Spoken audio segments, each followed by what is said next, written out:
सबसे पहले हम लोग क्या करेंगे, यहाँ पर जो बैगिंग का मेल ऑपरेशंस का है उसमें जाएंगे और यहाँ पर बैगिंग पर क्लिक करेंगे। 4 ऑप्शन आ रहे, बैग ओपन का, बैग क्लोज का, बैग डिस्पैच और बैग रिपोर्ट्स।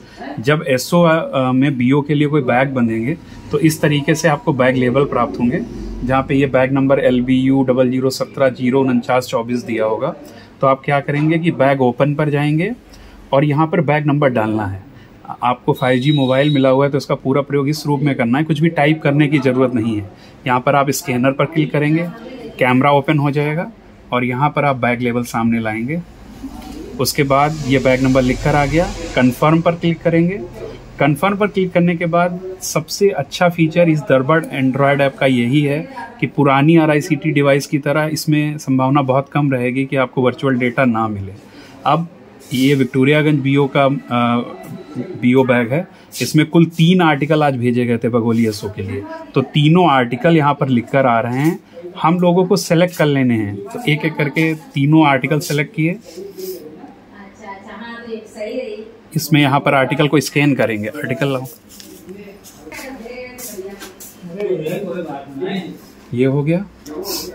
फिर अगले पर आएंगे,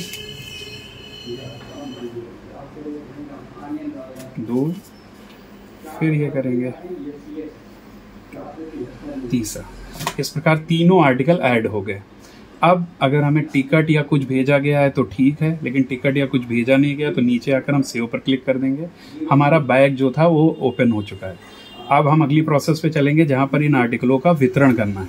तो बैक करेंगे और यहाँ पर डिलीवरी वाले पोर्शन पर आएंगे।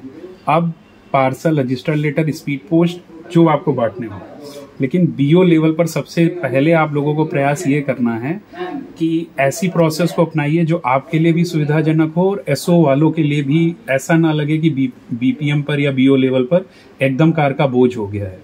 तो आप शुरुआती दिनों में बल्क डिलीवरी पोर्शन का प्रयोग करिएगा। जैसे आप बल्क डिलीवरी करेंगे तो आपके बीओ में टोटल जितनी भी रजिस्टर्ड लेटर गए होंगे वो दिख रहे होंगे। जैसे विक्टोरियागंज में आज रजिस्टर लेटर में 1 रजिस्ट्री गई है तो 1 रजिस्ट्री दिख रही। इसी प्रकार स्पीड पोस्ट में 2 गए हैं तो 2 दिख रहे।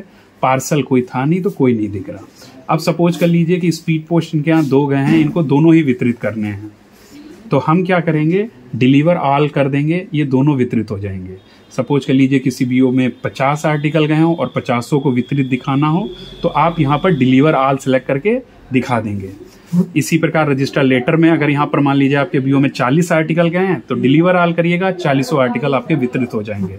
अब एक सवाल यहाँ पे उठ सकता है कि मान लो 50 आर्टिकल हैं, उसमें से 2 या 3 आर्टिकल हमें रिटर्न टू सेंडर करने हैं या 2 या 3 आर्टिकल हमको अमानत में रखने हैं। उस स्थिति में हम इस फंक्शन का प्रयोग कैसे करेंगे? तो उसके लिए आप सभी लोग ये करेंगे कि सबसे पहले आप रजिस्टर्ड लेटर या स्पीड पोस्ट पर आ जाएंगे। वो आर्टिकल दिख रहे होंगे और जिनकी आपको अमानत या वापसी लगानी है आप यहाँ से उन आर्टिकलों का चयन कर लीजिए और उसके बाद बल्क डिलीवरी में जाके सभी आर्टिकल वितरित दिखा दीजिए। स्पीड पोस्ट दोनों कटेंगे ना, होने हैं। तो हम क्या गए, स्पीड पोस्ट पर गए, डिलीवर ऑल कर दिया। लिख के आ गया कि आप दोनों डिलीवर स्पीड पोस्ट को डिलीवर करना चाहते हैं, यस कर दिया। रजिस्टर्ड लेटर, ये कोर्ट की रजिस्ट्री है, प्राप्तकर्ता घर पर नहीं मिला है, इनको अमानत में लगाना है। तो हम बैक करते हैं, रजिस्टर्ड लेटर पर जाएंगे, इस पर क्लिक करेंगे। अब देखिए यहाँ जीपीएस लोकेशन भी टैग होगी। आर्टिकल स्टेटस पे जाएंगे कि इंटीमेशन सर्व्ड कर दिया गया है और सबमिट कर देंगे, यस कर देंगे। यहाँ पर जो ये वापसी होती है रजिस्टर्ड लेटर स्पीड पोस्ट की, बिल्कुल पीएमए की तरह ही होती है। अब आप ये सोचिए, जो ये काम बीओ लेवल पर इनके द्वारा, बीपीएम के द्वारा अगर ये कर लिया जाएगा तो एसओ लेवल पर उतनी ही सुविधा होगी। एसओ में सैप में ये डेटा अपडेट हो जाएगा और संबंधित पीए एसपीएम को वापसी लेनी नहीं पड़ेगी। तो जितने भी नए जीडीएस विभाग में हैं वो पूरी कोशिश करें कि डाक का वितरण का काम इसी प्रोसेस से करें।